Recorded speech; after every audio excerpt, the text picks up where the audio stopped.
On CTV tonight, we will be screening an episode that you've seen here on YouTube called The Wisdom of the Ancestors. If you haven't seen that yet, I do strongly recommend you watch that. It was quite an insightful video for a lot of people. But while we are waiting for the new year of Rod Suskin's World to begin next week here on YouTube, I thought I'd give you a playback of our own from YouTube days. What you might not know is that back when creating your own YouTube content was cutting edge, that's about 8 years ago, I actually did upload a few videos to YouTube talking about some spiritual topics, and at the time they did go down quite well. So I thought I'd screen one of those again for you. It's just 3 minutes on a really important question that people always ask about reincarnation. And that is, where do all the extra souls come from? So give it a watch and see what you think. Bear in mind that it was not HD 8 years ago. It's a little bit like watching an old video because of the quality of family videos, because I'm a lot younger, YouTube's a lot younger, although this studio space is more or less the same. So give it a check. Enjoy. The question I get asked most often about reincarnation, and presumably the biggest problem people have, is if the population of the world keeps on increasing and there are now more people on the earth than the total of who've ever lived on the earth before, then where are all the extra souls coming from if people are getting reincarnated? The question arises because people are confusing the soul with matter. If you ask where all the bodies are coming from on the earth, well, of course, there's still a rather unlimited supply of molecules that get recycled endlessly of various chemicals and organic materials and so on. And so endless bodies of all sorts keep on getting created and fading away.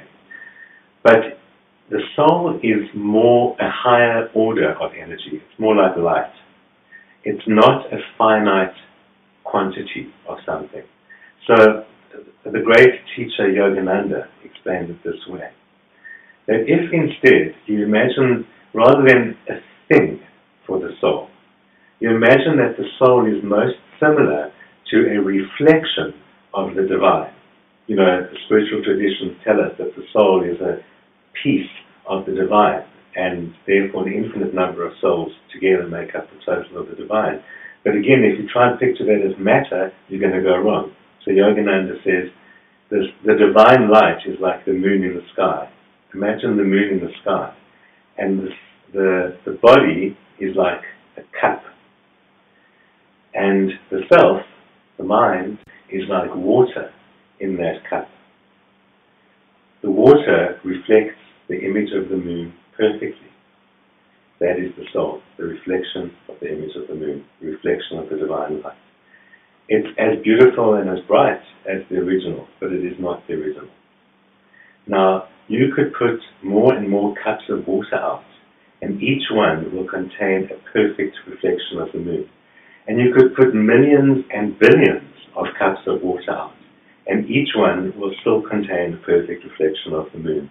And you'd never run out of perfect reflections of the moon. That's how the soul is. That's how the soul is in the body. When you see it that way, it makes a lot of sense. Here's a bonus thought about that cup of water. If the water is like the mind, then when it is still, it reflects the divine moon perfectly. But when it is ruffled by the sways of everyday life and the worries and the concerns and the experiences, then the water is ruffled and there's no reflection of the moon. Calming the mind by meditation stills it and allows that perfect reflection to show. Each one of us has an absolutely perfect reflection. So I'd be interested to know what you thought about that. But join me here next week when we have the Year Ahead for South Africa episode happening. You don't want to miss that. Last year's one was popular, important, and most of it actually turned out just how we thought it was going to happen. So remember to tune in next week for the Year Ahead for South Africa and a little bit about the rest of the world. Tell your friends about that, share the news, and it will be on CTV and YouTube next week on Friday. In the meanwhile, I'm at the usual place. Find me at my website and at this email address, and I look forward to kicking off 2017 on Rod Suskin's World next week with that Year Ahead episode. See you there.